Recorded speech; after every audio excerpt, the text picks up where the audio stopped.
نبی علیه الصلاۃ والسلام فرمایي سلور اعمال په رمضان مبارک کې وکړئ. عزتمندو دا سلور اعمال د الله سبحانه وتعالی په نسبت ډېر عظیم اعمال دي او ډېر اوچت عملونه دي. دا په هغې کې اول کلمه طیبه ده چې په رمضان المبارک کې نبی علیه الصلاۃ والسلام فرمایي تاسو په رمضان مبارک کې کلمه طیبه ډېره وایي او کلمه طیبه چې کوم دي دا په ځان باندې لازم کړئ، ځکه چې د کلمې طیبې ویلو په وجه باندې د انسان ایمان تازه کیږي. په دې سره د مسلمان زړه هغه د ګناهونو نه صفا کیږي او په زړه کې ایمان قوي کیږي. نو نبی علیه الصلاۃ والسلام فرمایي تاسو په رمضان کې کلمه طیبه ډېره زیات وایئ، لا اله الا الله، لا اله الا الله. دا په ځان باندې لازم کړئ، د ورځې کم از کم 100 کرته چې کوم تاسو دا کلمه وایئ. ځکه اکثر خلک وایي نیک عملونه هم کوم، روژې هم نیسم، خو د دین څخه مې شوق نه پیدا کېږي، د ګناهونو نه مې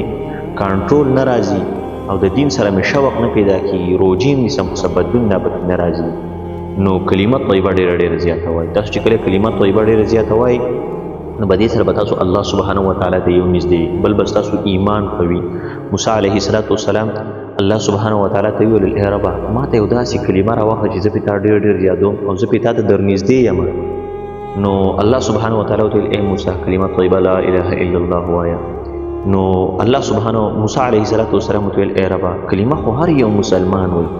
ما ته ځانه خاص یو ذکر راوښیه زه پې ځانه تا خاص یادوم. ورته ویل ای موسی دا کلمه طیبه لا اله الا الله دا داسې عظیمه کلمه ده، دا راواله په تله کې یو طرف ته کېده، دا باقي تمام کائنات راواله دا به تلې په بل طرف کې کېده. الله سبحانه وتعالی به دا کلمه طیبه وزندار کړي. دومره عظیمه کلمه ده. نو دا کلمه چې کوم دی لا اله الا الله دا په ځان باندې لازم کړو. نبی علیه السلام فرمایي تاسو په رمضان کې چې کوم دی کلمه طیبه ډېره وایي او د کلمې طیبې ذکر ډېر زیات کوي. نو موسی علیه السلام ته الله سبحانه وتعالی ته کلمه وې نو ته ما ته ډېر زیات رانږدې. نو په کلمې ویلو سره مسلمان هغه د الله سبحانه وتعالی قرب او نزدېکت حاصلوي. نو کلمه طیبه چې کوم دی دا ډېره وایي چې تاسو الله سبحانه وتعالی ته نږدې. بل نبی علیه السلام فرمایي تاسو په رمضان المبارک کې استغفار ډېر وایي. استغفر الله ربي من كل ذنب واتوب اليه، استغفر الله الذي لا اله الا هو الحي القيوم واتوب اليه. دا استغفار چې کوم دی دا ډېر زیات وایي. سید الاستغفار استغفر الله ربي من كل ذنب واتوب اليه. کدا غنه ساده استغفار وایي استغفر الله ساده استغفار وایي الله زه د خپل ګناهونو ستانه بخنه غواړم، ما ته خپل ګناهونه معاف کړي. نو دې بخشش چې کوم دی هغه د الله سبحانه وتعالی نه وغوښتل. حضرت حسن بصري له یو سړی راغی ورته ویل ګناهګار یم او ګناهونه مې ډېر زیات دي، څه عمل راته راوښیه چې الله سبحانه وتعالی زما ګناهونه معاف کړي. حسن بصري ورته ویل استغفار ډېر زیات وایه الله سبحانه وتعالی به ستا تمام ګناهونه ختم کړي. بل سړی وله راغی ویل غریب یم او غربت دی راباندې صدم راته وښیه. حسن بصري ورته ویل استغفار ډېر زیات وایه الله سبحانه وتعالی به ستا غربت ختم کړي. بل یو سړی وله راغی ویل صاحبه نارینه اولاد مې نشته، نارینه اولاد مې نه کېږي، څه دوا راته راوښیه چې الله سبحانه وتعالی نارینه اولاد راکړي. حسن بصري ورته وایي استغفار ډېر زیات وایه الله سبحانه وتعالی به تعالی نارینه اولاد درکړي. بل سړی وله راغی ویل خلک مې عزت نه کوي، په خلکو کې مې عزت چې کم دی هغه ډېر زیات کم دی. نو حسن بصري ورته ویل استغفار ډېر زیات وایه الله سبحانه وتعالی به په خلکو کې ستا عزت سیوا کړي. بل کس وله راغی ویل قرضدار یم او حالات مې ډېر زیات تنګ دي. نو حسن بصري ورته ویل استغفار ډېر وایه الله سبحانه وتعالی به ستا حالات کولاو کړي، قرضونه به دې ختم کړي. یو شاګرد ورته وویل حسن بصري بل څه دې زده دي که نه؟ بس صرف دقه ورته وایي چې استغفار ډېر وایه ځکه چې ډاکټر هم که یو سړی لاړ شي یو کس یوه بیماري د بل کس بله بیماري نو یو له یوه دوایي ورکړي بل له بله دوایي ورکړي. تاله چې هر د دین بیمار راځي نو ته بس وایه چې استغفار وایه دې څه. هغه ورته ویلو بل شاګرد زه هغه څیز دیو ته ښایي کوم څیز چې په قرآن مجید کې الله سبحانه وتعالی ښودلی. قرآن کې الله تعالی د استغفار وعدې د خپلو بندګانو دپاره فرمایلي که تاسو استغفار وایي الله سبحانه وتعالی زه به تاسو له وعدې ستاسو دپاره پوره کړم. الله سبحانه وتعالی په قرآن کې فرمایي فقلت استغفروا انه کان غفارا. د خپل رب نه د خپلو ګناهونو استغفار کوئ، بخښنه ترې غواړئ. الله سبحانه وتعالی بخښونکی مهربانه دی، هغه به ستاسو ګناهونه چې کوم دی معاف. یرسل السماء علیکم مدرارا که د باندې قحط سالي وي بارانونه نه الله سبحانه وتعالی وایي تاسو استغفار وایي زما نه د خپلو ګناهونو بخښنه غواړئ زه به په تاسو باندې بارانونه به وکړم. دوه ویمددکم باموال وبنین مال سره نه حالات دي تنګي استغفار ډېر وایه الله سبحانه وتعالی بدله مال هم درکړي وبنینا زامن هم دله درکړي. ويجعل لكم جنات ويجعل لكم انهارا باغونه دي نه فصلونه دي خراب الله سبحانه وتعالى ته استغفار ډېر وای دا ګناهونو بخنه وړه الله سبحانه وتعالى بدله باغونه درکې سبزیان بدل الله سبحانه وتعالى درکې الله سبحانه وتعالى به فصلونه خکې و انهارا که وبني ویان موچوي نو هم الله سبحانه وتعالى ته استغفار کوي الله سبحانه وتعالى به تاسو ته غم درکې مالکم لا ترجون لله وقارا که خلق په منځ کې د عزت نه عزت دي کمی د خلق په منځ کې استغفار ډېر وای الله سبحانه وتعالى بدل عزت دی الله سبحانه وتعالى و قسم وعده چې کوم د خپل بندګان لپاره د استغفار کړي چې تاسو استغفار ډېر وای نو بدی الله سبحانه وتعالى به د استغفار په وجه باندې تاسو ګناهونه معاف کړي بارانونه باندې وکړي مالونه بدل درکړي بچي بدل درکړي فصلونه هم الله سبحانه وتعالى خکې کویان او نهرونه هم الله سبحانه وتعالى د اوبو نه ډکړي په خلکو کې بس تاسو عزت الله سبحانه وتعالى پیدا کړي څومره عظیمه خبر د استغفار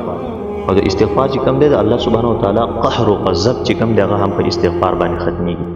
چې کله تاسو استغفار ډېر کوئ نو الله سبحانه وتعالى خپل قهر او غضب په هغه خلکو باندې نه نازلې کوم چې استغفار ډېر وي ځکه الله سبحانه وتعالى په قرآن کې فرمایي وما كان الله يعذبهم وانت فيهم الله سبحانه وتعالى نبی علیہ السلام ته فرمایي تر څو چې ته به د امت کې موجودي نو په دې امت باندې چې کوم دی زما قهر او غضب او عذاب دا نه نازلېږي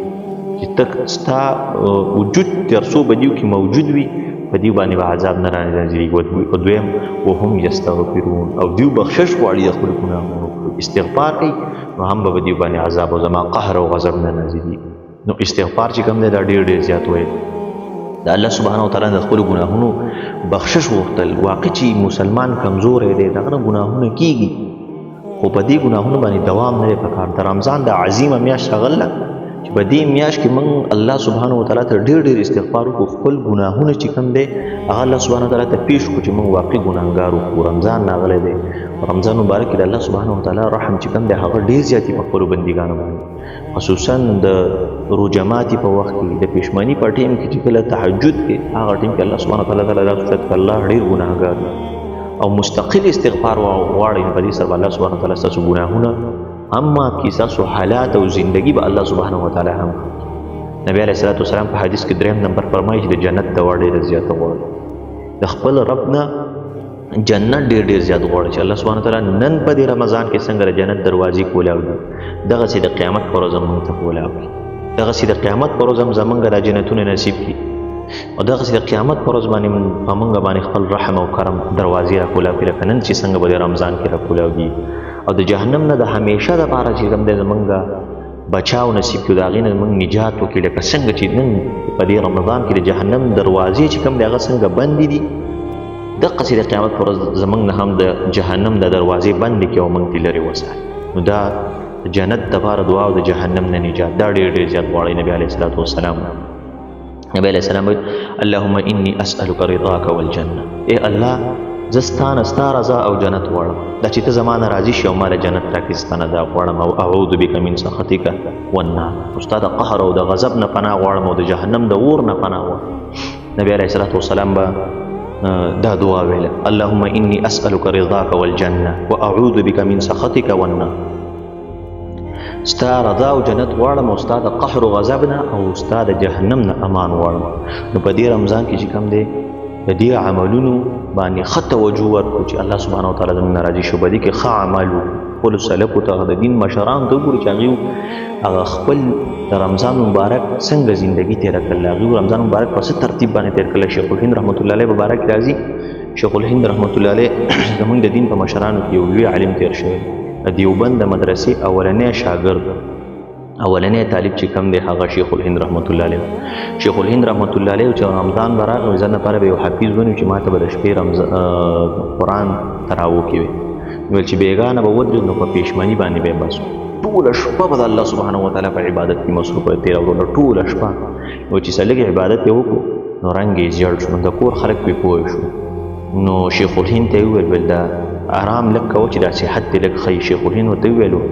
بل زه به آرام کوم خو تاسو به ماله دا لیکلي راکړئ چې په بل رمضان کې به زه ژوندی یم یا ماله دا لیکل راکړئ چې په بل رمضان کې به زه د عبادت لایق یم چې زه به عبادت وکړم زما صحت به روغ وي په بل رمضان کې نو کور خلکو ته پته ولګي دا خو نه قرارېږي نو هغه طالب ته یې پوه کړه طالب ته یې وویل چې لکه ته ورته ځان بیمار دی زما صحت ټیک نه دی یو ورځ 2 بجې کوم دی زه آرام کوم چې شیخ الهند ته آرام میلاو شي صحت یې صحیح طالب پس یې جواب ولګو نو طالب ورته وویل چې شیخ صاحب زه بېګاره ټیک نه یم او سبا به تراویح لګي بېګاله به چې کوم دی تراویح لګي کمې کوم ځکه چې زه لږ آرام وکړم شیخ الهند ورته ویل صحیح ده په 2 سپارو باندې اکتفا وکړي چې بېګاله به د شپې 2 سپارې وایي 2 سپارې نن موږ مسلمانان سوچ وکړو چې لږې تراویح اوږدې شي که نه بس هر یو چې کوم دی بس جومات ته که 2 شوي او که 4 شوي که 6 شوي که هر څو رکعاته شوي بس جومات ته ځو بس دا قاري صاحب بزګار د دما دی د ورځې څه کار نه یې راغلی اوس دلته ولاړ ته د دین مشران وګوره خپل سلک وګوره چې هغوی څنګه د رمضان هغوی په څه ترتیب باندې تېر کړی هغوی د دین دپاره څومره قرباني وکړي دا جنت حاصلول خو داسې اسانه باندې نه دي شیخ الهند صحت چې کوم دی هغه هم خراب شو بیا هم د الله سبحانه وتعالی عبادت ته به ټول شپه ولاړو نو هغه طالب چې کوم دی هغه تراویح مختصر وکړي او بیا اوده شو سمداسې شیخ الهند پسې لاړو او دا طالب بیا چاپي شروع کړه هغه ورته ویل شیخ صاحب داسې کېده خو بې ادبي نه ده ویل نه تا ویل چې ستړی یم بېدمه یم بیمار یم مال چې چاپي دله وکړم چې صحت دې خو داسې دې ته د دین مشران وایي دې ته د دین محبت وایي نو بیا ویل هغې نه په شیخ الهند لاړو قرآن ته کېناستو تلاوت یې شروع کړه طالب ویل زه پسې ورغلم ورته مې ویل چې زه ښه روغ یم او زما صحت هم ښه صحیح دی خو د کور نه دپسې دا جواب راغلی چې شیخ الهند صاحب صحت صحیح نه دی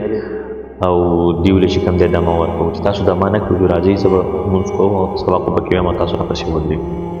نو دې خلکو چې کوم دی د رمضان داسې تېر کړو د الله سبحانه وتعالی په عبادت کې د الله سبحانه وتعالی په عبادت کې د خپلې ځوانیانې خاص کر ځوانان نه دي دا چې کوم دی د الله سبحانه وتعالی ښه په پوله او زړه باندې چې کوم دی د الله سبحانه وتعالی عبادت وکړو چې الله سبحانه وتعالی زموږ او ستاسې نه راضي شي خپل رب رضا حاصله کړو او روژې چې کوم دی روژې ښه په ترتیب باندې ښه صحیح نیسو چېرته هم د رمضان مبارک روژه ونه خورئ نن سبا اکثر ځوانان چې کوم دی هغه د رمضان روژې نیسي اکثر ځوانان چې کوم دی نن سبا کلبونو ته دغه ته ځي او روژې خوري وایي زموږ باډیانې زموږ وجودونه خرابېږي نو ته څه کوې دا وجود وینو لغټئ د قبر لړمانانو لغټئ د قیامت پر ورځ الله سبحانه وتعالی به دې باندې راونیسي چېرته هم د رمضان مبارک روژه ونه خورئ او که د رمضان مبارک روژه هم وخوړه علامه ابن جوزي رحمت الله علیه دا حدیث نقل کړی دی چې نبي علیه السلام په مینا کې ولاړ او ویې فرمایل چې کله د قیامت ورځ شي زه د تلې د میزان ته ولاړ یم زما د امت یو ځوان به راوستی شي ځوانانو ته دا حدیث خاص کر دا واورئ وایي زما د امت یو ځوان به راوستی شي په داسې حال کې چې ملایکې به یې وهي په شا به یې وهي او په مخ به یې وهي وایي دا ځوان به چې کوم دی په ما پسې ونښلي ما ته به چې ای محمد صلی الله علیه وسلم ستا په ذریعه باندې زه مدد غواړم ما د دې فرشتو نه خلاص کړه نبي علیه الصلاة والسلام فرمایي وایي زه به فرشتو ته وایم یا مالکة ربي ما ذنبه ای زما د رب فرشتو زه د دې غریب څه ګناه ده تاسو یې ولې داسې وهئ وایي فرشتې به و چې ادرک شهر رمضان فعصى الله فيه ولم يتب فاخذه الله فتأته چې د رمضان میاشت موندلې وه او د رمضان په میاشت کې د الله سبحانه وتعالی عبادت ونه کړو د رمضان په میاشت کې د الله سبحانه وتعالی نافرماني کوله توبه یې ونه ایستله د خپل رب رضا یې حاصله نه کړه بس الله تعالی راونیو زه به ورته وایم هغه ځوان چې هل قرأت القرآن ایا قرآن دې لوستلی و قرآن دې په دنیا کې ویلی و قرآن دې چاته په لاس کې راغستی و وایي هغه به راته ووایي چې ما لوستلی و خو بیا مې هېر کړی قرآن مې ویلی مو خو هېر کړی مې نن سبا اکثر ځوانان قرآنونه نه وایي بیا یې هېر کړي په لاس کې قرآن نه رالي بس قرآن سره زموږ سخته دشمني قرآن ته نږدې نه شو ورتلی یا ځوان به ورته وایي چې قرآن مې ویلی و خو بیا ته مې هېر کړی و نبي علیه السلام وایي زه به ورته ویم چې بئس الشاب انت ډېر بد ځوانې ته چې تا را ځواني داسې تېره کړله ډېر بد ځوانې نبي علیه السلام وایي نبي علیه السلام فرمایي چې دا کس په ما نه پرېږدي په ما پسې باندې ښه دی چې زما دپاره د الله سبحانه وتعالی په دربار کې شفاعت وغواړوي فرشتې به هم دا نه پرېږدي نو وایي زه به د الله سبحانه وتعالی په دربار کې چې کوم دی د دې ګناهګار ځوان دپاره ګوره نبي علیه السلام په خپل امت باندې څومره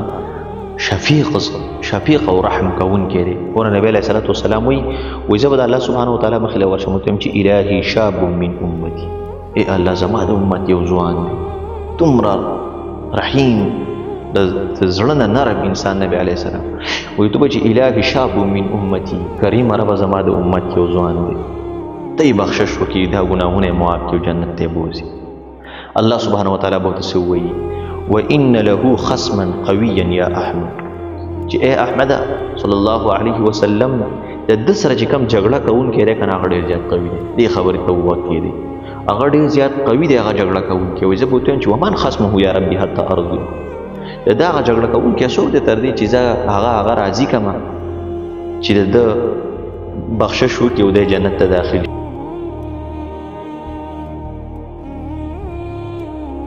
الله سبحانه وتعالی چې د سره جګړه کوونکی هغه د رمضان میاشت هغه د روژه ده چې د سره جګړه کوونکی دی د به د روژې رمضان روژې نه نیوي هغه به یې په پټه باندې خوړلې خپل وجود یې ساتو چې زما وجود خراب نشي او زما وجود کمزوری راشي او معمولی بانو باندې به د رمضان روژې خوړې په رمضان کې به الله سبحانه وتعالی عبادت نه کوو په رمضان کې به چې کوم د خپلو ګناهونو نه توبه نه ایستل نو الله سبحانه وتعالی به ورته ووایي چې د ده سره جګړه کوونکی هغه د رمضان میاشت نبی علیه السلام به څه ووایي نبی علیه السلام ورته وفرمایي انا بریء ممن خصموا شهر رمضان زه د هغه کس نه بېزار او بری یم د هغه کس زه شفاعت نشم کولی د کوم کس سره چې د رمضان میاشت هغه